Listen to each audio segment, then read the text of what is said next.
Le coup tordu, ça parle vélo, ça parle cyclisme, le 277e épisode du coup tordu. Le coup tordu, c'est le podcast des passionnés pour les passionnés. On est présent sur Apple Podcast, sur Deezer, sur Spotify, sur toutes les plateformes de podcast. Présent également depuis quelques semaines sur YouTube, la chaîne YouTube du coup tordu. Bon, vous voyez pas nos tronches, mais il y a le contenu des émissions également sur la chaîne YouTube du coup tordu. On se retrouve donc pour ce 277e épisode consacré à la grande preview de l'Amstel Gold Race 2025 qui a lieu ce dimanche 20 avril 2025. Notez que dans l'épisode précédent, on vous a donné la victoire en sec, la cote à 5 de Remco Evenepoel sur la Flèche Brabanson. Je sais qu'il y en a qui ont pu le toucher d'ailleurs à une cote largement supérieure à la cote que je vous avais donnée dans le précédent podcast. Et notez également que dans le prochain podcast qui sera disponible mardi prochain, Andrea Missud de Nice Métropole Côte d'Azur qu'on aurait dû avoir dans le cours de la semaine. Il y a eu quelques petits impondérables,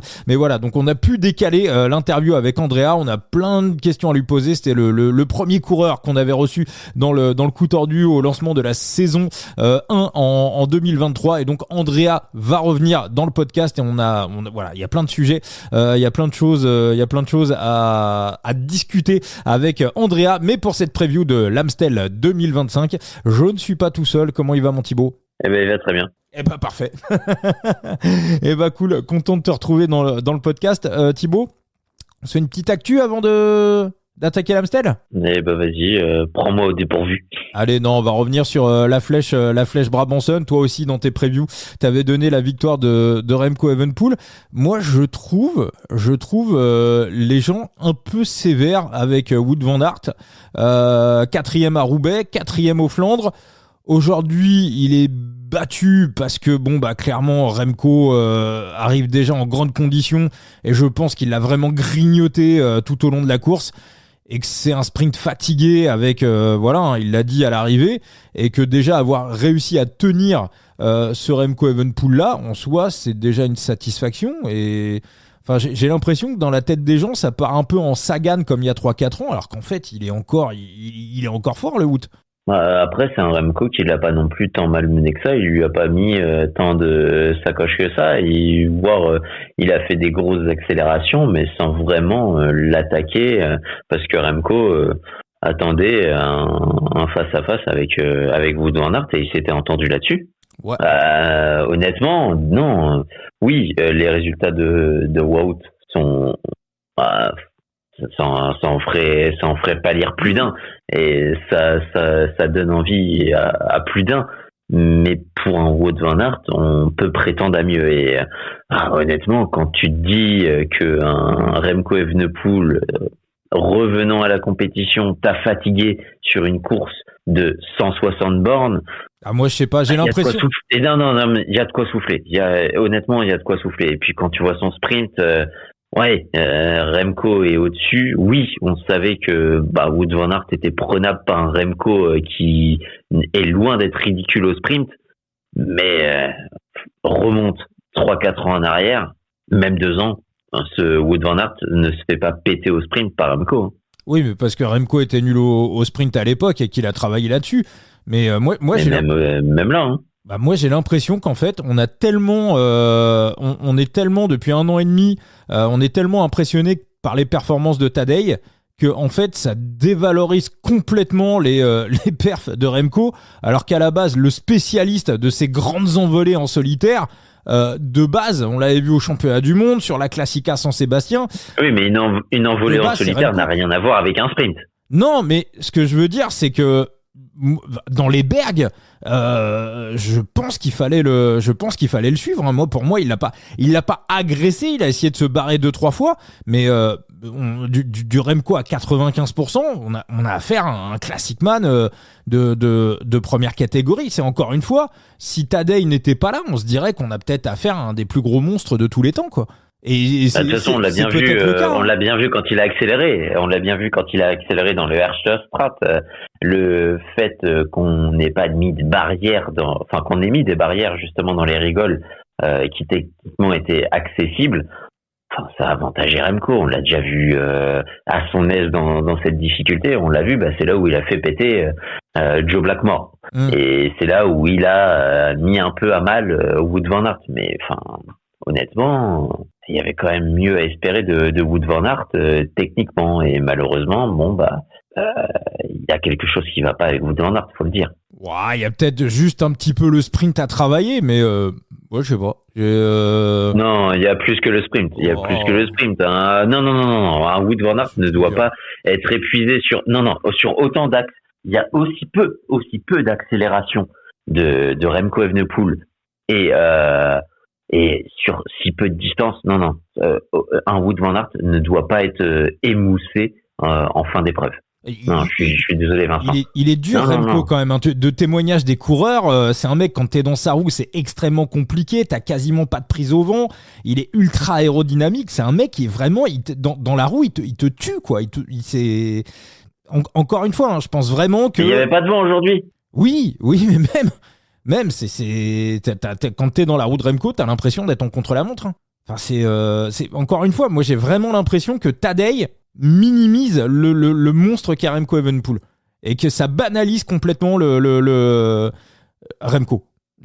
Voilà. Non, mais on sait très bien que Remco est un monstre, mais non, je suis désolé. C'est le fait qu'il gagne face à Wout van Aert, oui, c'est vers quoi je me dirigeais, mais j'aurais plus pensé déjà qu'un Remco s'imposerait en solitaire sur cette Brabançonne. Il a misé sur son sprint, et grand bien lui en a fait parce que de toute façon, Wout van Aert ne l'a pas battu. Mais non, je suis désolé. Non, ce Wout van Aert doit faire beaucoup mieux physiquement, et on voit qu'il y a un problème avec Wout, que le physique est là sans être là, et il y a une part mentale aussi qui joue chez Wout. Non, faut trouver l'origine du mal, parce que honnêtement, non, ça fait mal à voir. Je vous trouve dur. Bon, parfait Thibaut. On passe. Non, mais ça fait mal à voir. Je suis désolé. Les résultats sont peut-être au bout avec deux quatrièmes places sur les monuments, mais enfin, il prétendait à mieux. Il a subi ces monuments au lieu d'en être l'acteur et un des acteurs majeurs.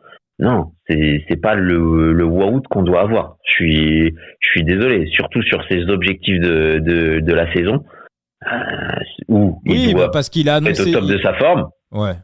Non. On est en droit d'être exigeant avec un Wout van Aert qui nous a montré beaucoup mieux par le passé. Alors oui, il revient de blessure, mais c'est pas que la blessure. Honnêtement, il y a un mal-être plus profond.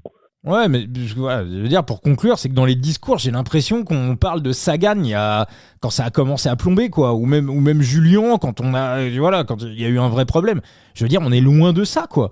On n'a pas affaire à un mec qui est à la rue. Il est pas loin. Ouais, mais est-ce que à force d'enchaîner les échecs et les échecs, et j'ai vu la comparaison, elle m'a fait rire, et honnêtement, plus le temps passe et plus si on se dirige vers ce type de performance, la comparaison sera de plus en plus probante. C'est celle avec Van Mark. Hein. Ah ouais, non, on est sur peut-être un déclin annoncé où Wout van Aert sur les courses majeures ne gagnera plus rien. Après pour n'importe quel sportif, généralement passé l'âge de 30 ans, 31 ans, il y a un cap. Hein. Van der Poel a un an de moins, je crois, que Wout. Bon, déjà, Van der Poel est beaucoup plus talentueux. Hein. Wout, c'est le talentueux. Et enfin, Mathieu, c'est le talentueux, et Wout, c'est le besogneux. Il a, je pense, besoin de beaucoup plus travailler pour arriver au niveau d'un Mathieu Van der Poel, qui travaille aussi énormément. Mais donc, forcément, si on met le talent plus le travail, ça va toujours plus loin que le travail avec un peu moins de talent. Même si, bien sûr, toute proportion gardée, c'est un ultra talentueux, évidemment, c'est un grand champion. Mais c'est aussi un cap. On le voit beaucoup, et pas que dans le cyclisme. 30 ans, 31 ans, c'est un cap qui est pas simple à passer. Hein. Moi, j'attends de voir Mathieu Van der Poel dans les 2 ans qui viennent. J'attends de voir Tadej quand il arrivera à 30 piges. C'est pas évident. Hein. On arrive à un cap où il y a peut-être des choses qui sont un peu plus à l'expérience. Ça demande peut-être une gestion un peu différente. Et c'est peut-être ça l'erreur, c'est d'avoir annoncé qu'il voulait gagner Roubaix et les Flandres. Il a peut-être juste annoncé des objectifs trop hauts et il s'est mis une pression de dingue au niveau de sa communication. peut-être que, enfin voilà, mais bon, enfin, moi je pense que, voilà, je pense qu'il peut encore nous faire une grande saison et être content de lui à la fin de l'année. Thibaut, je t'ai perdu. Non. Bon, on attaque sur la preview de l'Amstel. Ouais, vas-y. Allez, je te laisse la main pour le parcours. Alors, il y a des grosses modifs. Ça va vraiment être hyper intéressant parce qu'on va un petit peu voir comment le cyclisme a évolué sur 10 ans. Écoute, il y a de ça 10 ans, on avait un parcours où l'Amstel c'était chiant parce que l'Amstel ça se résumait à cette dernière côte du Cauberg, cette dernière montée, le déroulé de course était somme toute ennuyeux et on se terminait dans une montée sèche du Cauberg. C'était nul. Cette année, qu'est-ce que c'était nul, quoi. Cette année, on a voulu faire du neuf avec du vieux et on réinstaure un peu cette dernière montée du Cauberg en juge de paix. Mais est-ce qu'on aura vraiment un juge de paix? C'est la question qu'on peut se poser. On garde le parcours assez traditionnel, sauf que là, on revient vers cette dernière montée qui ne sera pas jugée comme les années précédentes dans le Bellemenberg, mais là, dans le Cauberg. Parce que faut se rappeler quand même, hein, en gros, le Cauberg, c'était une sorte à l'époque de petit mur de oui, où on avait tout se jouait dans la dernière ascension, quasiment. On avait un sprint, en plus le Cauberg, c'est pas une ascension, alors je compare au mur de Huy, mais ça n'a rien à voir avec le mur de Huy, hein. C'est 700 mètres à 7%, je crois que c'est un truc à chachu qui est pas ultra méga compliqué, et on avait globalement une course pour puncher, sprinter-puncher, ça se décantait véritablement dans les derniers kilomètres, donc ça, voilà, la dernière montée, c'était en 2016, c'était Gasparuto, je crois, de tête, qui l'avait emporté, et donc... voilà, on voit un mec comme Colbrelli qui est plutôt sprinter-puncher qui fait 3, on avait Brian Cocard qui fait 4, Bling Matthews qui fait 5e, donc ça c'était l'arrivée en 2016. Bon Thibaut, le vélo a changé avec des courses qui se décantent beaucoup plus tôt, et là on peut plutôt imaginer que ça va arriver au compte-gouttes. Ah oui, largement au vu des conditions. Tadej Pogačar au départ. Est-ce que Tadej Pogačar va attendre cette dernière montée du Cauberg? On peut poser la question. La réponse, elle est évidemment non. Et puis les conditions un peu climatiques où on aura un vent qui sera léger, 12 km/h, mais qui sera quand même défavorable dans le Keutenberg, ce qui implique aussi un vent défavorable dans le Cauberg. Donc on n'a pas forcément envie d'emmener certains puncher sprinter au sommet du Cauberg pour que ça finisse en eau de boudin au sommet à l'arrivée. Alors la météo, ouais, tu l'as dit, un petit peu de vent pour l'instant, donc on enregistre le podcast le vendredi soir. Pas de pluie de prévu, mais quand même bien surveiller la météo parce qu'il pourrait y avoir quand même des gros nuages. Oui, pas de pluie sur mes radars, donc les coureurs devraient y échapper. J'ai combien de pourcentage? Je vais te le dire tout de suite. À mon avis, ça doit être 10%. 23%. 23% quand même, d'accord. Okay. Ouais, mais quand c'est 23%, c'est risible. Rigolons-en tous ensemble, Thibaut. Donc on va rappeler l'Amstel, des séries de petites bottes, de petites ascensions, des routes assez étroites, guerre de placement ultra méga important. On va commencer, Thibaut, avec les électrons libres, chers à nos amis de Side Limit. On peut placer aussi des électrons libres, je crois, sur le Tour du Doubs, sur la classique du Jura. Et je sais pas si les électrons libres sont pris en compte sur le Liège-Bastogne-Liège U23, parce que sur certaines courses, quand les courses ne sont pas, on va dire, quand il n'y a pas de live stat avec Pro Cycling Stat, en fait les kilomètres échappés ne sont pas comptabilisés pour les électrons libres. Par exemple, cette semaine, il y a le Tour de l'Eure-et-Loire. Si vous prenez un électron libre sur le Tour de l'Eure-et-Loire, il n'y a pas de live stat sur Pro Cycling Stat. Donc sur Side Limit, si vous mettez un électron libre sur cette course-là, s'il part en échappée, malheureusement, vous ne marquerez pas de points grâce à son échappée matinale. Donc course World Tour, donc les équipes sont toutes à minima pro team. Toi, Thibaut, pour l'échappée matinale, donc on rappelle que sur Side Limit, c'est important de trouver un mec qui va prendre l'échappée matinale pour marquer des points en électron libre. J'ai envie de dire, pour l'échappée matinale, on va peut-être regarder du côté des Rockets. Ouais, possible, mais moi je serais peut-être même plus parti vers un Jonas Gregart de la Lotto. Ouais, c'est vrai qu'il sort beaucoup. Alors moi j'en ai un, j'avais revendu sa carte, c'est une connerie d'ailleurs. Il y a Elioannick. Voilà, c'est vraiment petit puncher des Unibet. Il est à domicile, il est chez lui. C'est un parcours qui est complètement taillé pour ses qualités en échappée matinale. Et puis la petite boulette aussi, hein, Ryan Boulawat.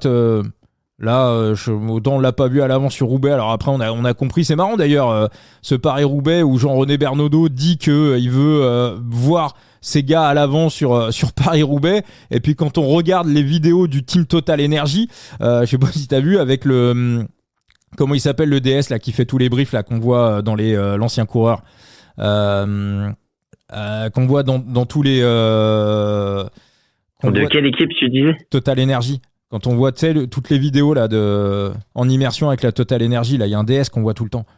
Ouais, j'ai jamais fait attention. Tu parles de Cyril Lemoine du coup? Non.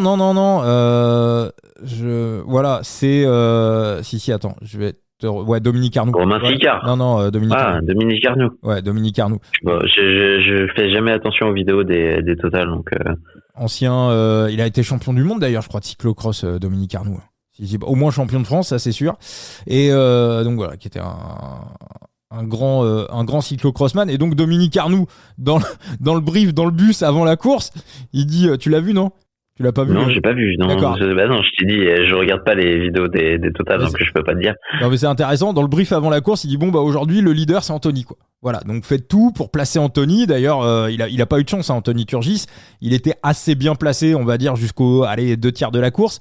Et donc faites tout pour placer Anthony. S'il y a un problème, vous le remontez.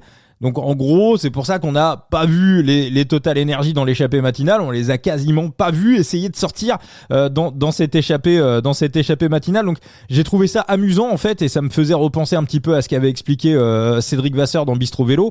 C'est que aujourd'hui, on a des managers, et nous tous en tête, hein, les suiveurs, on a un petit peu en tête l'idée du manager à la Cyril Guimard, c'est-à-dire Cyril Guimard, le manager de l'équipe, qui définit la stratégie, qui voit avec les coureurs comment, voilà. Mais en réalité, des types comme Madio, comme Jean-René Bernaudot, même comme Cédric Vasseur, en réalité c'est pas eux qui font la stratégie de la course. Maintenant c'est délégué, il y a 6, 7, 8 directeurs sportifs par équipe, et ceux véritablement dans le bus qui font la strat le matin. Et donc en fait la strat de Dominique Arnoux n'avait rien à voir avec celle qui avait été donnée par Jean-René Bernaudot dans la presse dans les heures qui précèdent. Donc voilà, ça m'a un petit peu amusé. Donc voilà, donc là par contre je pense qu'on pourrait en mettre à l'avant. Thomas Gachignard aussi, ça coche un peu les cases en électron libre. Et alors après, est-ce que du côté de la Tudor on va en mettre à l'avant, sachant qu'on a Hirschi qui a terminé 2e l'année dernière, et qu'on a aussi Alaphilippe à biberonner éventuellement, voire un Matteo Trentin pour jouer une place si ça jamais ça joue groupé derrière. Là j'ai beaucoup plus de doutes. Voilà un petit peu pour le tour des équipes invitées. Thibaut, scénario de la course facile, hein, maîtrise des UAE, et puis attaque de Pogačar, et derrière c'est sauf qu'il peut, c'est foutoir, et victoire de Tadej Pogačar, et il faut essayer de trouver le jeu, c'est d'essayer de trouver le deuxième. Il tire à combien de kilomètres de l'arrivée? Il avait fait combien l'an dernier? 30, 40?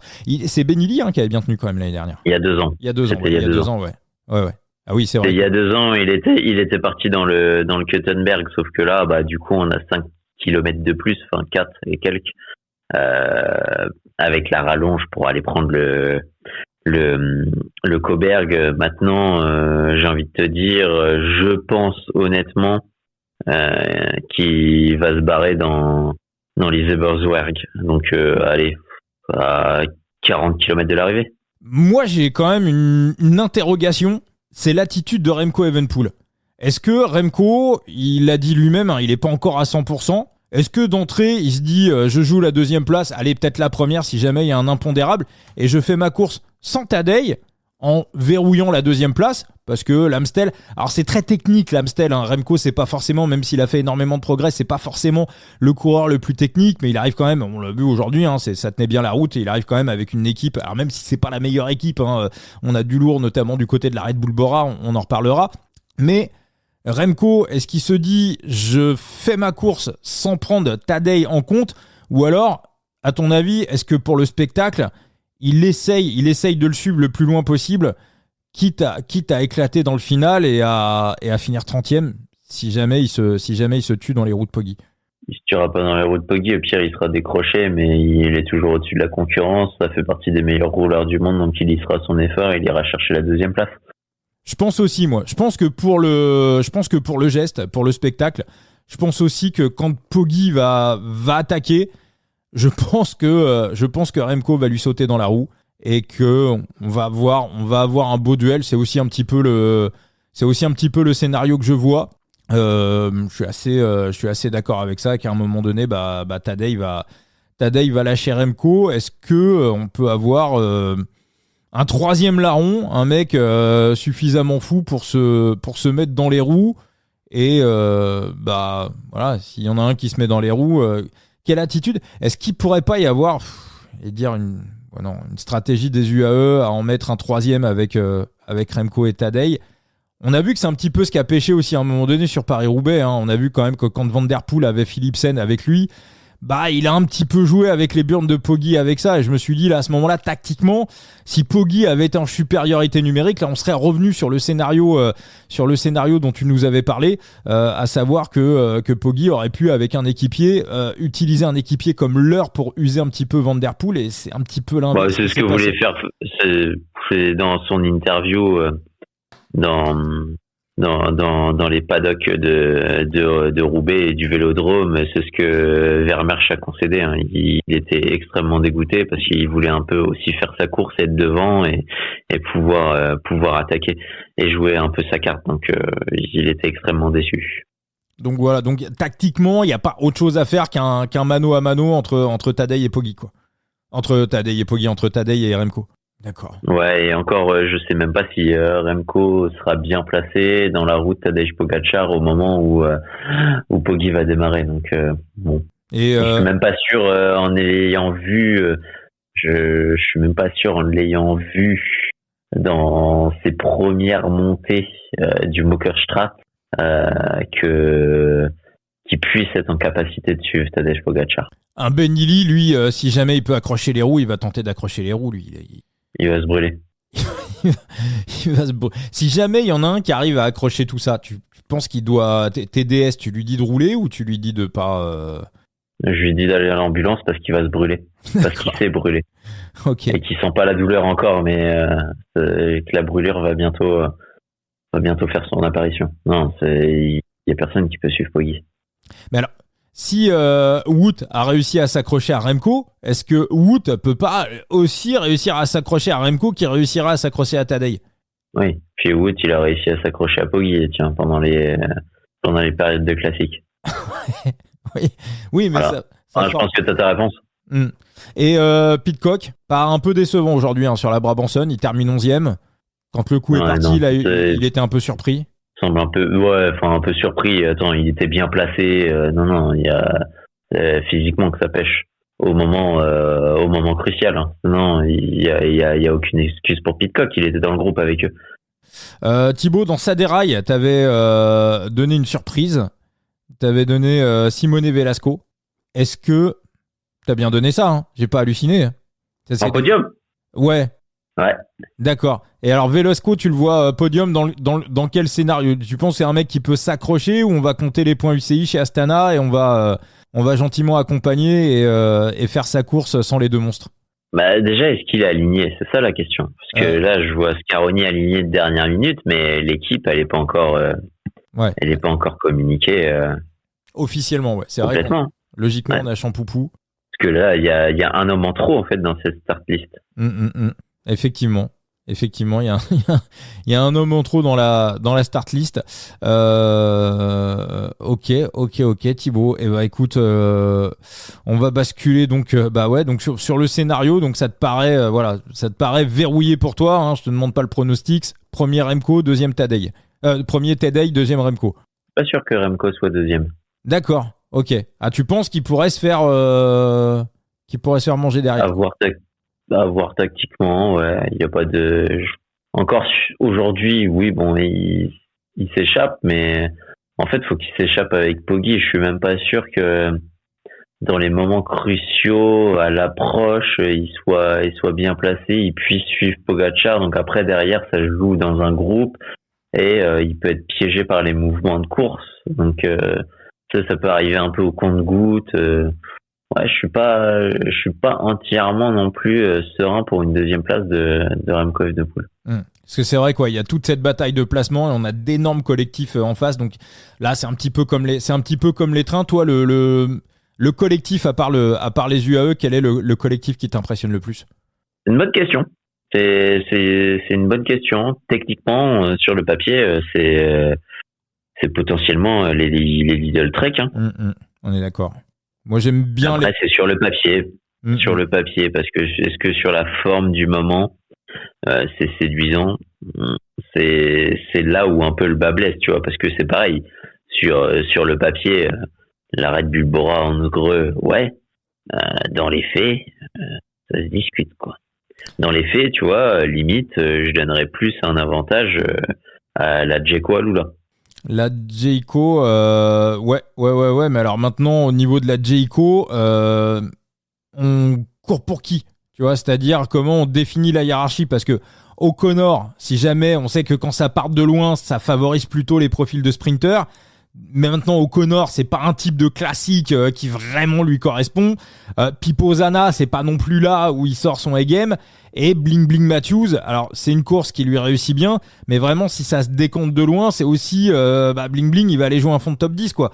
Donc, tu vois, comment on articule un petit peu les 5 autres tours? Est-ce qu'on sacrifie Zana et O'Connor pour Matthews?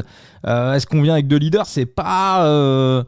Tu vois, je trouve par exemple qu'à la Red Bull ou à la Lidl, la hiérarchie est beaucoup plus simple. Pour moi, à la Red Bull, Van Gils me paraît leader incontesté, même si Fischer Black et Adria peuvent compenser en cas de problème. Et puis à la Lidl, on va courir pour Thibaut Nice sans réfléchir. À voir Skelmose en co-leader. Sachant que Skelmose a quand même pris une belle gamelle encore dimanche dernier sur le Pays Basque. Oui, possible. Mais c'est vrai que cette équipe de la Lidl, au niveau de la forme, Badgioli, on l'a vu, il est plutôt bien. Skelmose est tombé. Nice, ça allait pas mal. Conrad, Tom Kunz, c'est un mec qui déçoit jamais. Kuhn Simons est bien. Et Bokue Mollema, à 39 piges. Tom Kunz, c'est un mec qui déçoit jamais. Cette année, c'est pas non plus le grand Toms. Hein.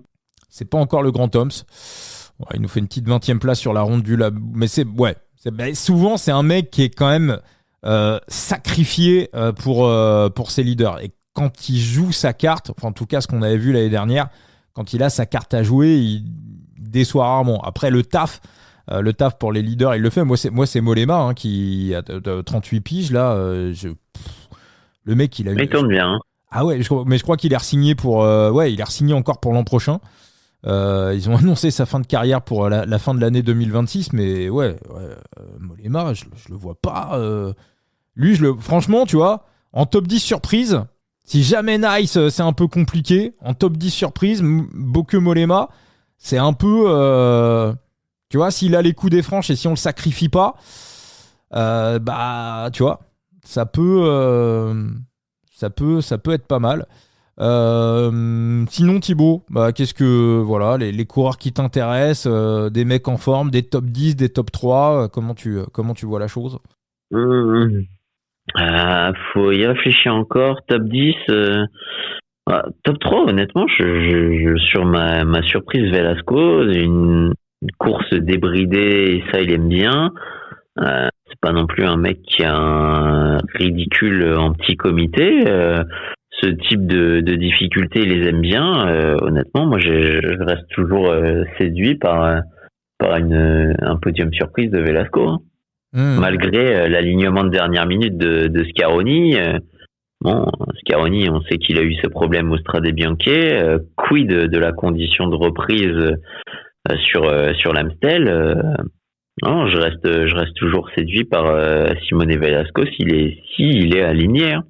Hein. Non, mais c'est vrai que de toute façon, les Astana, ils en placent toujours. Hein. Là, il y a toujours des points à les prendre. Écoute, moi, je le parierais pas, mais s'il y avait une 3e place à prendre, encore une fois, la guerre de placement est importante. Il monte en puissance petit à petit. Moi, je serais sur Maxime Van Gils. Voilà, si j'avais une troisième place à définir, et j'ai l'impression qu'on va avoir un truc sans surprise avec la victoire de Tadej, avec Remco qui va terminer deuxième, même si encore une fois la Soudal Quick-Step, il y a une belle équipe, mais on peut se faire bouger à l'approche des monts, donc c'est pour ça que je suis d'accord avec toi. Je miserai pas non plus forcément sur un podium de Remco, et donc voilà, si j'avais un podium à la troisième place, ça serait Maxime Van Gils. On va rappeler que jouer avec excès comporte des risques, hein, on fait pas n'importe quoi avec sa bankroll, on fait du management de bankroll bien évidemment. Thibaut, on va faire un petit tour du côté des match-up. Vas-y, mais il va falloir juste que je les ouvre. Bon, grande surprise. Ouais. Non, sur les match-up, j'ai rien vu, c'est assez bien côté de manière générale. Alors après, il y a un match-up, c'est dommage que l'outsider, et je pense que les books sont vraiment pas cons, Marc Hirschi contre Peyo Bilbao. Le problème, c'est que j'ai des doutes sur Bilbao, mais Hirschi, j'ai l'impression qu'il est complètement à la rue depuis peu de temps. D'ailleurs, je le dis, hein, pour tous les managers qui sont intéressés, la carte unique de Marc Hirschi sera en vente sur SideLimit. Ça sera je crois dimanche. Non, c'est dimanche soir. Voilà, dimanche soir, la carte unique de Marc Hirschi. On rappelle que le record, c'est la carte unique de Tuntenberg qui a été revendue sur le marché secondaire à $550. On peut imaginer que le record sera battu pour Marc Hirschi. D'ailleurs, tiens, j'ai un petit scénario pour les enchères je vais faire un pronostic pour les enchères sur la carte unique de Marc Hirschi, Thibaut. Je pense que on va avoir une bataille. Alors moi, je vais m'aligner à peu près. Voilà, je dis pas la somme, mais je pense que je ne m'alignerai pas jusqu'à une somme suffisante pour avoir Hirschi en carte unique. Voilà, je veux voir si ça part à moins de $500, je vais le prendre. Mais je pense que ça partira à plus haut à bien plus haut que $500. Moi, je vois bien. Alors, une bataille entre Boris et Petit Juju. C'est un petit peu comme ça que je le vois, hein, quand je repère un petit peu les mises. Mais je me dis, alors pareil, un Petit Juju, il fait jamais n'importe quoi, donc il est toujours assez limité dans les mises. Moi, j'avais été chercher la carte rose, donc le deuxième rang de Marc Hirschi, la carte la plus rose de l'histoire de SideLimit. Je l'avais payé $260, et c'est Boris qui m'avait poussé dans mes derniers retranchements. Voilà, j'avais hésité à mettre la dernière mise, mais j'en aurais pas mis une encore supérieure. Alors où est la barrière, on va dire la barrière psychologique des managers de SideLimit? Moi, j'ai l'impression, donc les deux gros managers, Boris, Petit Juju, Thomas, sa stratégie, c'est plutôt d'aller sur des jeunes pousses, sur des poulains. On rappelle qu'en 2023, il avait chopé la carte d'Isidore, unique, Arietta, Tuntenberg, Ramsus Pedersen. Il avait fait un très très bon scouting en 2023, donc il en a récolté les fruits, il en récolte les fruits. Moi, je me demande s'il va pas y avoir un manager, un mec qu'on connaît pas, ou alors qui est en Ligue 4 actuellement, ou un mec qui est pas encore sur SideLimit. Comme on a vu quand les cartes bleues, les premières cartes d'Hirschi sont arrivées, on a vu des gars un petit peu arriver et allumer comme chaque fois qu'il y a une star qui arrive dans le jeu. Et ben moi, je me demande s'il y a pas, un type qui se dirait c'est l'occasion de me lancer sur SideLimit. Et pour bien me lancer, je vais rentrer et je vais mettre un bout de ma bankroll pour acheter la carte unique de Marc Hirschi pour bien débuter dans le jeu. Donc je pense Boris contre Petit Juju, peut-être que je me trompe, j'en ai pas parlé avec eux, mais avoir un troisième manager surprise qui viendrait dans la bataille, voilà, c'est aussi un petit peu mon bet surprise pour le bet sur la carte unique, sur les enchères de Marc Hirschi. En tout cas, ça va être intéressant à suivre. Ça sera donc la carte unique, elle partira dimanche soir, je crois aux alentours de 18-19h. Ça va être une belle bataille à suivre sur SideLimit. Donc ouais, il y a quand même des match-up qui se réfléchissent. Hein.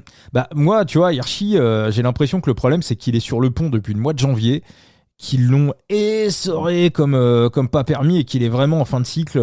Tous les mecs d'ailleurs qui ont commencé au mois de janvier et qui n'ont pas eu de coupure jusqu'à maintenant, je pense que c'est un peu compliqué. Ouais, mais moi, il y a un match-up, je sais pas, je pense que je le coterais plus bas. Dis-moi, Thibaut. Je pense que je le cote à 2,75, plus que 4.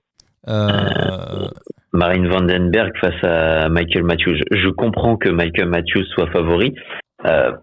parce que bon, s'ils arrivent en sprint tous les deux, on va dire que bon, allez, Michael Matthews a quand même l'avantage, même si par exemple l'année dernière ils arrivent dans le même groupe. Michael Matthews règle le groupe devant Marine Vandenberg. Les deux, en termes de sprint, ça peut se valoir après une journée usante et léger avantage quand même à Matthews dans l'absolu. Il y a un autre scénario où, évidemment, Matthews, ça peut se battre peut-être un peu plus pour un fond de top 10, entre 10 et 20, qu'un Marine Vandenberg qui, lui, a une équipe beaucoup plus ouverte, on va dire, tactiquement. Et dans ce cas-là, honnêtement, ça va miser peut-être un peu plus sur Nelson Powless, Ben Healy. Marine Vandenberg, ça reste une solution de repli. Mais bon, ça peut très vite DNF comme ça peut aller, je sais pas, aller chercher une 50e place. Mais imaginons que la course soit peut-être un peu plus verrouillée derrière Tadej Pogačar, que ça aille chercher un petit sprint d'un comité réduit où les deux sont présents. Bon, voilà quoi. Donc est-ce que je le coterais pas plus bas, tu vois? C'est vrai que en plus, en sachant qu'en plus du côté de la Djeko, il y a quand même des options tactiques. Hein. Matthews est le leader, mais des Anna, ça peut faire quelque chose. Des Mauro Schmidt, c'est pareil, même si bon, il faudrait peut-être une condition peut-être un peu meilleure, une condition qui se rapproche de celle de Paris-Nice. Et puis il y a quelques petites inconnues. Alan Atterley, on en reparlera, je pense, pendant l'épisode de la Flèche Wallonne. Moi, je l'attends là-dessus. Et surtout Ben O'Connor, parce que Ben O'Connor, en fait, c'est typiquement le type de coureur qui performe sur les terrains et sur les courses où on l'attend pas. Et honnêtement, sur cet Amstel, je l'attends pas. Donc, je serais absolument pas étonné que mais je serais absolument pas étonné que Ben O'Connor, tu vois, ce soit le type de coureur qui bénéficie d'une course assez décousue. Hein. On parle souvent de Ben Healy qui va faire ses longues chevauchées, etc., qui profite de ce type de mouvement. Ben O'Connor, c'est peut-être le roi de ces situations de course. Alors, bon, faut qu'il passe les difficultés, l'Ise Bosberg et le Kuttenberg, mais s'il y a un bon groupe après le Kuttenberg et tout, cet avant-dernier passage du Koberg, dans cette phase très transitoire, honnêtement, Ben O'Connor, ça part, c'est pas marqué, ça prend de l'avance et puis ça a pas besoin de reculer un peu dans les pourcentages à deux chiffres, tu vois. Moi, je l'attends, Ben O'Connor, je l'attends un peu plus sur Liège. Alors, c'est cohérent, hein, tout ce que tu dis, puis on va rappeler les championnats du monde, par exemple, l'année dernière, hein, ça s'est couru comme une classique. Il n'y a pas grand monde qui le voyait à la deuxième place. Et au niveau du parcours... Moi, pendant les championnats du monde, je peux te le dire, hein. Ceux qui m'ont sur Discord peuvent en témoigner. À partir du moment où ils sont arrivés et ils n'arrivaient pas à se tirer la bourre et à s'extirper du groupe, je l'ai dit, ça pue à 30 000 la late de Ben O'Connor, qu'on marquera absolument pas. Il va prendre de l'avance, il va aller chercher sa deuxième place, ça va se battre pour la troisième. C'est typiquement le type de finale qui était favorable à Ben O'Connor, et ça peut encore être le cas sur cet Amstel si c'est pas mal décousu. Hein. Donc moi je n'enterre pas Ben O'Connor. Non, moi non plus. Après, ce qui me fait un peu peur sur l'Amstel, pour Ben O'Connor, c'est qu'on a quand même un parcours assez technique, même très technique. On sait que c'est pas le gars le plus adroit de la Terre, c'est pas un bon descendeur. Et ça me... Tu vois, c'est le truc qui me... Tu vois, physiquement, dans l'idée, oui. Le fait que la course s'emballe de loin, c'est quelque chose qui lui est favorable. Après cet aspect technique de la course me fait un peu peur pour lui. C'est pour ça que, tu vois, aller châter une deuxième place un peu à la Romain Bardet l'année dernière sur Liège, je le vois plus dans ce cadre-là. Et c'est pour ça que sur l'Amstel, j'ai un petit peu plus de mal avec Ben O'Connor. Encore une fois, voilà, pour moi, le gros point noir pour lui, c'est la technicité du parcours.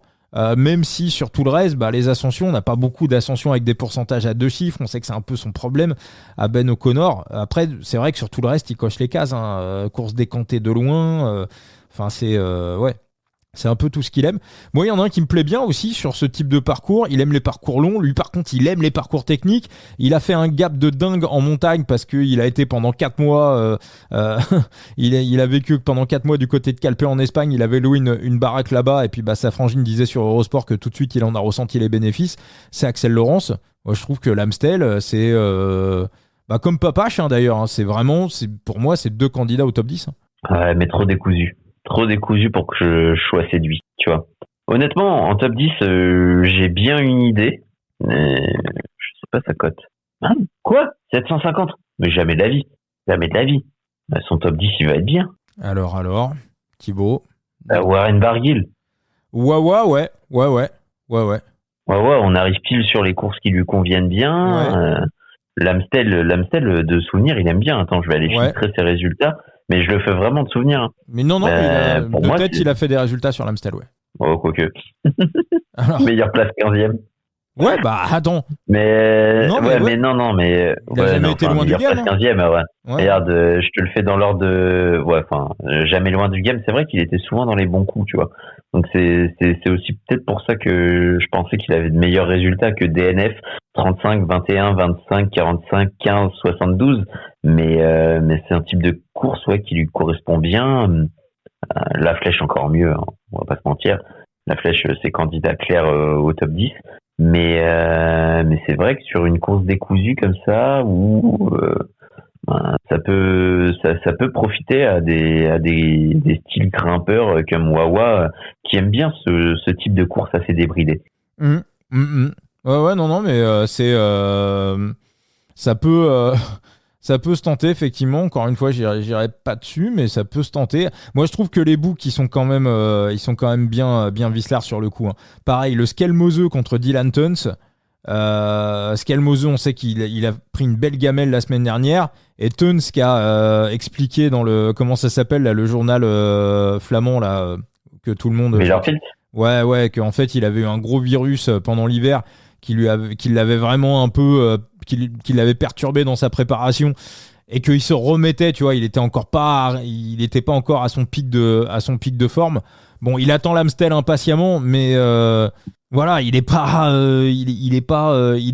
top Dylan Teuns, donc ouais, puis il a un Rambourou qui vole.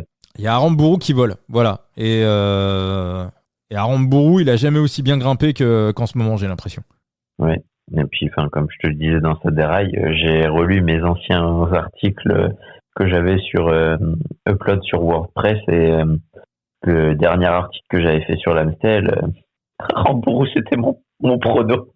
Ah ouais, non mais oui. Je crois qu'il avait la même cote. 51. Attends, je vais aller repêcher l'article. Je vais voir que ça me fasse rire un peu. Qu'est-ce que j'avais dit comme connerie là-dessus ? Hop, j'avais pris quoi ? C'était 2021 pour remonter. Hop, et j'étais parti sur à Rambourou 25 et Omar Friday et podium de Roglic. C'est l'année qui a ignoble. C'est ignoble au vu de l'année 2021. Ça me semble que c'est un joli zéro pointé. Moi, le plus ignoble, c'est 2022. J'avais donné la victoire de Cosnefroy à 25. Donc voilà, pendant 2 minutes, j'étais en train de danser dans ma chambre. Et on connaît la suite. Mais après, l'abrutissez-moi. La victoire de Cosnefroy à 25. Et puis, il y avait le top 3 à 6. Fallait juste le couvrir. Voilà, le crétin le crétin sur l'histoire, c'était moi. Moi, tu veux podium de Roglic qui s'arrête au pied du Coberg, qui demande une roue, Rambourou qui gagne pas, mais il gagne presque si t'enlèves les 10 premiers devant lui. Moi, ce qui me fait peur pour Aramburu ce dimanche, c'est pareil, encore une fois, la guerre de placement. Et est-ce que du côté de la COF... Alors moi, j'aimerais bien que du côté de la Cofidis, on a vu Ludovic Robet attaquer sur Paris-Roubaix. Moi, j'aimerais bien du Free Robet. Voilà, j'aimerais bien qu'on le laisse un peu tenter des trucs improbables. Valentin Ferron, est-ce que Valentin Ferron, ça peut pas être un top 10 surprise, ça, Valentin Ferron? J'y réfléchissais. Honnêtement, en regardant la composition de son équipe, j'y réfléchissais. Parce que Valentin Je Ferron, demandais lequel. je regarde sur les Ouais, courses non, ça peut. sur les courses de plus de 250 bornes. Bah écoute, Valentin Ferron, en plus, alors c'est complètement passé sous les radars, mais Valentin Ferron en 2000, c'est en quelle année ça? En 2023, à l'Amstel, il finit 13e. Il finit 13e de l'Amstel en 2023. Ça, je pense qu'il y en a pas.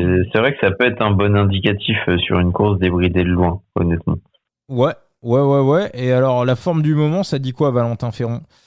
La forme du moment, qu'est-ce que ça dit? Région Pays de la Loire, bonne préparation. Voilà, il fait 17e au classement général. Correct. Il avait fait Tirreno, il a pu un peu se préparer. Ouais. Écoute, faut voir la cote. Faut voir la cote de l'ami Valentin Ferron. Mais ça, moi, tu vois, le top 10 de Valentin Ferron, c'est un truc qui me... Alors, il est où, Valentin Ferron? Parce qu'il doit avoir une cote...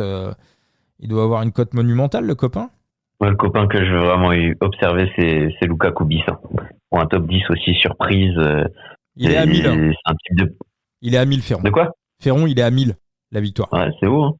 Ouais, donc ça veut dire qu'on peut aller avoir du top 10 à 50-60, quoi. Tranquille. Ouais, ce serait pas... Honnêtement, ce serait pas moche. Ouais, Lucas Kubis, ouais. Ouais, Lucas Kubis, c'est un terrain qui lui correspond bien. On l'a vu extrêmement bien placé, même sur Paris-Roubaix, et malheureusement malchanceux. Honnêtement, à suivre les petits groupes et tout comme ça, on en aura peur. C'est un mec qui a peur de rien. Et moi, ça me plaît bien, honnêtement. Puis, tu le vois dans la vidéo d'arrivée, le mec il s'en veut, alors que, frère, t'as subi un impondérable, quoi. Et il s'en veut du résultat de son équipe. C'est le mec. Il était. Il a les crocs, il a une mentalité de champion. Ouais. Non, mais c'est vrai que il était à l'arrivée, il était dépité, quoi. Il était dépité. Il a couru comme un chef. Oh non, mais honnêtement, on va pas se mentir. Toute la course, jusqu'à l'approche de la trouée, et même au début de la trouée, court comme un chef de cartel. Non, il a pas. Donc lui, tu vois, ça fait partie des mecs. Au moment de l'attaque de Poggi, je suis quasiment sûr qu'il sera dans les premiers de cordée. Ah non, mais c'est vrai qu'il y en a qui peuvent avoir. Evgeny Fedorov aussi. Tu vois, il y a quelques mecs qui peuvent. Il est annihilé. Il a. Fedorov. Hein? Non, il est pas sur l'Amstel, mais je disais dans la même idée sur Paris-Roubaix. Lui aussi, on a beaucoup parlé de Pedersen, mais il y a des mecs qui ont fait une sacrée course et qui ont été un petit peu piégés par les impondérables. Bon, après, tu vois, je regardais quand même, tu vois, je me disais Ferron. Tu vois, je me disais par exemple, si Ferron fait top 10, tu vois, Kevin Vauquelin, il finit combien? Il finit deuxième, quoi. Tu vois, Vauquelin, il peut aussi... alors là, je pense que pour la cote du top 10, ça va être beaucoup moins bien. Kevin Vauquelin, 126 la victoire. Donc ouais, je pense que la cote le top 10 doit être à 7-8, quoi. Et Vauquelin, ça marche bien aussi en ce moment. C'est vrai, on va rentrer sur sa période. Et puis, je pense que son gros objectif, ça va être la flèche. Ouais. Du côté de Vauquelin. L'année dernière, il a une revanche à prendre sur l'année dernière. C'est un effort qui lui correspond totalement. Il a quand même la forme qui parle pour lui. Il a remis un peu les pendules à l'heure du côté de la région Pays de la Loire, où il avait envie vraiment de montrer qui il était, et il l'a montré du côté du Mans. Et puis, le Mans, quand tu connais le circuit, voilà, quoi. La côte de Gazonfier, c'est pas du Ah oui, pas un petit menu, hein. Ouais. Oui, non, c'est sûr. Quoi. Bon, Thibaut, écoute, on va passer au pronostic, éventuellement les paris pour cet Amstel 2025. Je t'écoute, Thibaut. Non, mais les paris, c'est compliqué son cote. Là, on a vraiment que la cote vainqueur de Poggi à 1,5. Et honnêtement, on va pas se mentir, c'est du 1,5 qui vaut 1,0,5. Donc ça se prend. Il y a qu'un seul. Où est-ce que tu l'as trouvé d'ailleurs, le 1,5 là, sur quel... Non, mais 1,5, je regarde le bookref, j'ai pas regardé les books français. Bookref, il est 1,44. Voilà, moi j'avais 1,5 là, c'est que j'ai pas. Alors, Non, j'ai 1,5. J'ai 1,5. D'accord, parce qu'en sortie de cote, il était à 1,61. Ah ouais, 1,5, c'est remonté, exactement. Et il était à 1,66 en sortie de cote En sortie de à cote. l'opening.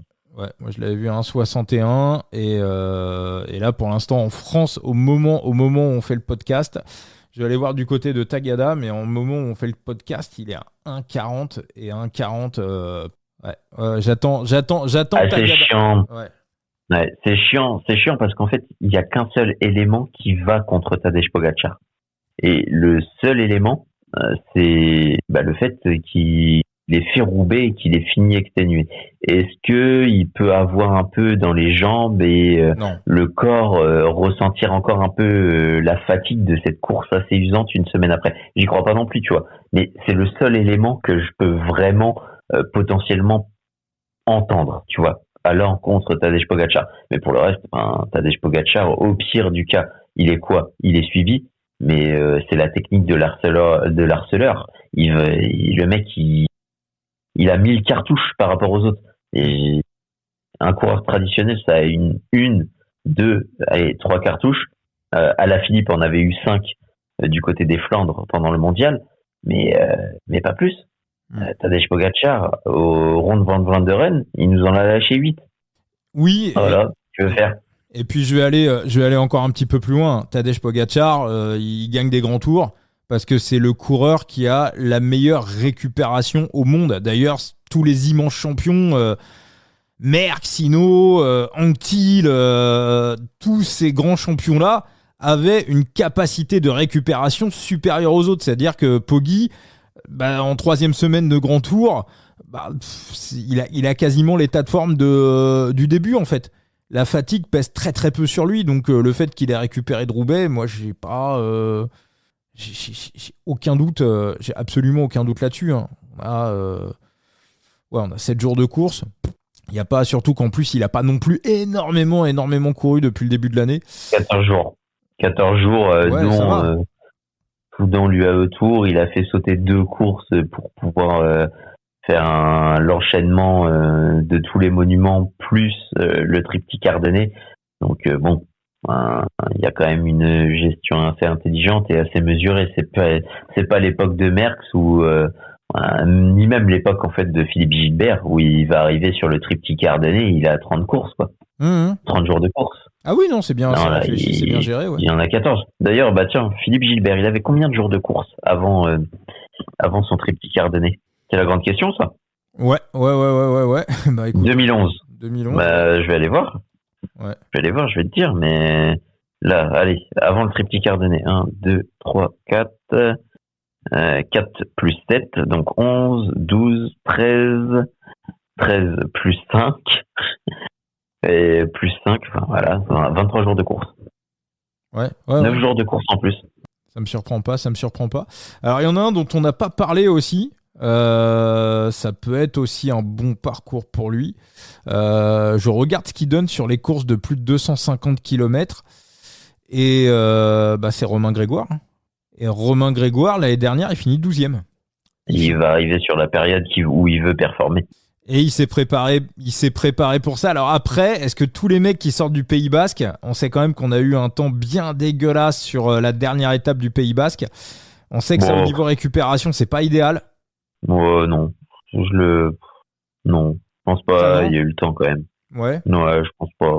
Je pense pas, ça va. C'est pas non plus un enchaînement de jours super exécrables. C'est bon, ça va. Ouais, c'est vrai qu'il y a eu qu'une seule étape.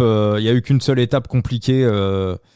Au passage, gros big up à Jordan Jegat qui a fait une dernière étape. Bon, aujourd'hui, il fait 4e sur la classique du Jura. Mais alors, la dernière étape de Jordan Jegat sur le Tour du Pays Basque, c'était assez. C'est du grand retard. Ah ouais, non, non, il est chaud, il est chaud bouillon. Romain Grégoire, tu vois, c'est triptyque ardennais, bonne pointe de vitesse. Plutôt bon sur les courses longues. Il a forcément franchi un palier par rapport à l'année dernière où il fait 12e. Bon, là, on rajoute quand même Poggi par rapport à l'an dernier. Et Romain Grégoire, écoute, la cote, elle est à 126 pour la victoire. Donc, exactement au même niveau que Kevin Vauquelin. Écoute, moi je pense que sur les top 10, je vais bien tenter je pense que les top 10 entre Romain Grégoire et Kevin Vauquelin, toi t'estimes à combien de pourcentage de chance qu'on puisse avoir un des deux dans le top 10? Juste un des deux. Juste un des deux? Ouais. 40? Bah ouais. Donc ça veut dire qu'à mon avis, les top 10 de Grégoire et Vauquelin, on va les avoir à peu près à 7 ou 8. Je les estime à peu près à ça. Donc ça veut dire que mettre une croquette et sur l'un et sur l'autre, moi c'est à peu près dans ces eaux-là. Hein. Moi je pense qu'on a à peu près 50% de chance d'avoir un des deux dans le top 10. Parce que si on regarde... Moi j'aurais dit 35-40. Ouais, bah c'est value en fait. Pour moi c'est value. Parce que si on prend les mecs devant, les mecs qui sont cotés devant, est-ce que ça peut finir devant Thibaut Nice? Ouais. Est-ce que ça peut finir devant Pidcock? Bon, si c'est le Pidcock de la Flèche Brabanson, ouais. Est-ce que ça peut finir devant Matthews? Oui. Est-ce que ça peut finir devant Van Gils? J'ai un peu plus de mal. Bon, j'ai pas parlé de Tadej et Remco. Est-ce que ça peut finir devant Van Aert? Là, j'ai aussi un peu plus de mal. Donc, ça fait 3 places qui sont pour moi qui sont lock. Devant Illy, oui. Donc, devant Van Gils, 4 places lock. Est-ce que ça peut finir devant Laurence? Oui.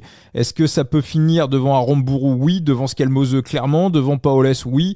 Devant Van der Berg, Hirschi, Benoît, oui. Devant le Bilbao, Hermans, Schassman et Narvaez, oui. Donc, on va dire que sur les 10 places à prendre pour le top 10, je lock à peu près 4 mecs qui sont Tadej, Remco, Wout et Van Gils.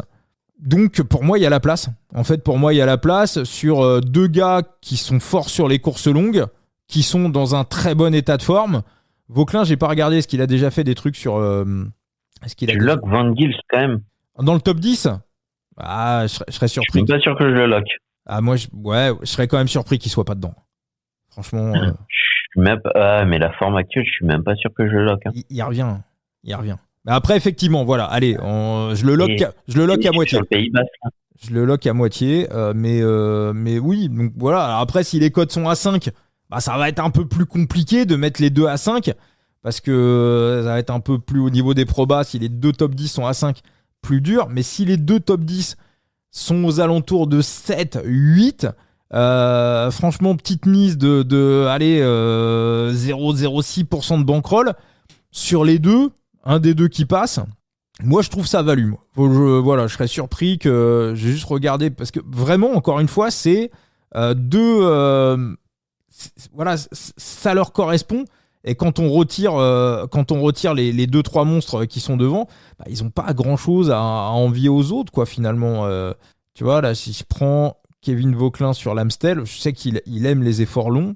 Vauquelin sur l'Amstel, il le fait qu'une fois l'année dernière, il finit 41e. Il finit 41e, mais il est pas loin. Après, c'est pas non plus... la vérité d'une course n'est pas forcément celle de l'année d'après. Donc. Il finit 41e à 20 secondes de Pidcock. On avait quand même une Amstel qui était relativement serrée l'année dernière. On peut s'attendre évidemment avec les UAE à ce que ça se décante. Ça se courra différemment, ça c'est sûr et certain. Ok Thibaut, et bah écoute, ouais effectivement, donc compliqué de faire des paris sur cette course, donc toi on va se contenter de tes pronostics. Écoute, on va partir sur une victoire de Tadej Pogačar et je vais rester sur ma surprise Simone Velasco deuxième. Honnêtement, troisième place, c'est Ben Illy. C'est parti, donc moi, la victoire de Tadej, donc on va ressortir le fameux Rokongakar. Rappelez-vous, on l'avait pris vainqueur, c'était sur la dernière étape de l'UAE Tour, donc on avait mis 0,25% de bankroll, il avait gagné, donc la cote était à 1,20, donc on est monté à 30 unités.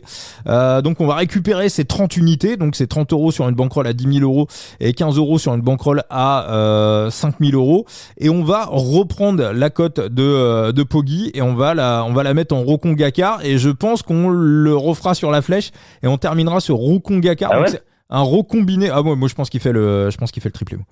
Je pense que honnêtement la flèche, on en discutera, mais la flèche est la plus piégeuse. Je pense que c'est la plus piégeuse pour ton Rokongakar. C'est la plus piégeuse parce que alors moi il y a une dinguerie quand même qui m'est venue en tête, Thibaut. une dinguerie dont nos personnes ne parlent. Voilà, donc j'en bois, je termine juste avec mes bêtes. Donc l'Eurocongakar sur Poggy, donc ça c'est 0,3% de bankroll et voilà, j'espère trouver une cote aux alentours de 1,45. J'aimerais bien trouver ça en France, sinon ça sera 1,40. Et donc il y aura, en fonction des cotes, s'il y a des cotes à 7 ou à 8, il y aura un top 10 de Romain Grégoire et un top 10 de Kevin Vauquelin. Voilà, en espérant passer un des deux. Si on passe les deux, c'est jackpot. Et 0,6 ou 0,07% de bankroll à peu près. Ouais, Thibaut. Après, en vrai, les books, ils ont proposé à un moment, et je crois que c'était du côté de 7LM, une cote boostée qui est perdue. D'ailleurs, Tadej Pogačar remporte les 5 monuments cette saison. Pourquoi ils proposent pas la même avec le triptyque ardennais? Bah après, s'ils le proposent, faut voir si en Eurocongakar, ça c'est mieux ou pas. Oui, mais ce que je veux dire, c'est que à partir du moment où tu l'as proposé sur les monuments, pourquoi tu le proposerais pas aussi sur le triptyque ardennais? Il y en a pas beaucoup qui l'ont fait, et Tadej Pogačar y prétend là cette année. Ouais. Je pose cette question, on sait jamais. Hein. Peut-être qu'un trader de cet élève nous écoute, peut-être un trader de Patrick Bruel aussi. Donc, il paraît moi, je donne une idée. Hein. Il paraît qu'il nous écoute. Hein. En tout cas, c'est ce que nous avait dit François, ancien trader chez deux gros sites de paris en ligne. C'est le premier truc qu'il nous avait dit. Il nous avait dit, bon les gars, je peux vous assurer que les mecs vous écoutent. N'hésitez pas d'ailleurs à réécouter cet épisode qu'on avait enregistré l'hiver dernier, qui est le 2e ou 3e épisode le plus écouté de toute l'histoire du coup tordu. Je vais vous donner le numéro de l'épisode pour ceux qui sont intéressés pour écouter. Donc c'est François, c'est un ancien trader en paris sportif qui a travaillé pendant 10 ans chez 2 bookmakers hyper célèbres en France. Écoute, je le trouve plus, notre ami François. Si voilà, c'est ça, s'appelle Dans la tête d'un bookmaker, et c'est l'épisode 217. Voilà, l'épisode 217 qui continue de fonctionner d'ailleurs, qui après la preview de Milan-San Remo 2025 est le 2e épisode de tout le plus écouté de toute l'histoire du coup tordu. Alors ceux qui sont sur YouTube, il est pas sur YouTube. Hein. Faut aller le chercher sur les plateformes de podcast. Ouais. Tu vois, en fait, là, ce que tu voulais. Ma dinguerie, ouais, t'as deviné ma dinguerie. Est-ce que c'est sur la Flèche Wallonne? C'est sur la Flèche Wallonne. Et ok. Donc, ma dinguerie, honnêtement, je pense que. Ouais, avec la Cipressa. Dis rien. J'essaye de la deviner en sachant que moi, ma dinguerie, c'était éventuellement, et là je suis un peu refroidi au vu de ce que j'ai vu en termes de punch de Remco Evenepoel, mais c'était que Remco Evenepoel réussisse le coup en solitaire. Et toi, est-ce que en fait ta dinguerie, ce serait pas plutôt Pogačar qui le fasse? Ah bah ouais, moi ma dinguerie, c'est Pogačar qui attaque dans l'avant-dernière ascension du mur de Huy. Ok, donc ouais, j'étais pas loin. Non mais tu vois. Alors après, le truc, c'est que autant sur Milan-San Remo, il a tiré dans la Cipressa parce qu'il en a besoin, parce qu'il est, parce que c'était la tactique, c'était la stratégie. Bon bah le truc, c'est que la Flèche Wallonne, après le délire, c'est que franchement, quand tu prends le parcours de la Flèche, en vrai, ça se tente parce que à la fin de la, alors plus, ouais, c'est pas, ouais, on a la côte de Chérave. Et ensuite, on a le mur de Huy. Je pense plus à une attaque, tu vois, dans la côte de Chérave que dans le mur de Huy. Parce que le mur de Huy, ça reste loin. Hein. Ouais, ça reste loin. Mais, ouais, attaquer dans en placer une dans la côte de Chérave, parce que lui, il s'en fout. Hein, s'il y a quelques mecs derrière, il est capable, lui, il est multi-cartouche. Hein, donc, même si ça rentre sur lui, ou s'il y a 2-3 mecs qui arrivent qui réussissent à s'accrocher à ses basques, bah il va les avoir. J'ai même presque envie de dire, c'est presque une stratégie qui évite presque l'impondérable. S'il se sent tellement au-dessus des autres, parce que bon, tu descends Chérave, t'es tout de suite à l'ascension quasiment de... Bon, et honnêtement, le fait qu'ils aient remis Chérave à la place des gueuses qui était beaucoup plus simple et qui simplifiait le final, ça peut donner des idées. Hein. Honnêtement, moi je serais pas étonné de voir un Remco Evenepoel tenter dans la côte de Chérave. Maintenant, le problème c'est faut décrocher Poggy, mais moi non, j'ai un moyen qu'on ait un scénario où on évite un peloton groupé au pied du mur de lui. On en reparlera le temps venu. Donc c'est mercredi, la Flèche Wallonne. Et tu sais quoi, on essaiera de choper Andrea Misfud aussi pour la preview de la Flèche Wallonne. En plus de son interview, là, ça serait rigolo de faire une preview avec un coureur. Et avec Andrea qu'on aime beaucoup. Eh ben merci beaucoup Thibaut pour ce coup tordu. Preview sur Vélo Futé.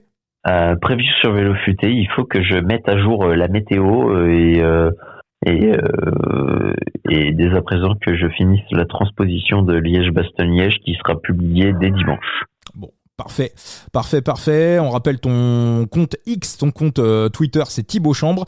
On rappelle également le compte Twitter de Enzo Analyste Phoenix et son site où il y a également des previews, The Big Gear, et tous les réseaux sociaux du Coup Tordu. Donc je vous rappelle la chaîne YouTube désormais qui est active, la chaîne YouTube du Coup Tordu, et puis Facebook, Twitter, Instagram, X et tous les réseaux sociaux, Facebook également. Et puis voilà, s'il y a des questions, des choses à demander, vous venez me voir en message privé et je vous répondrai avec grand plaisir. Merci Thibaut. Allez, merci à toi et merci à tous. Merci à tous. Ciao les amis. Allez, ciao.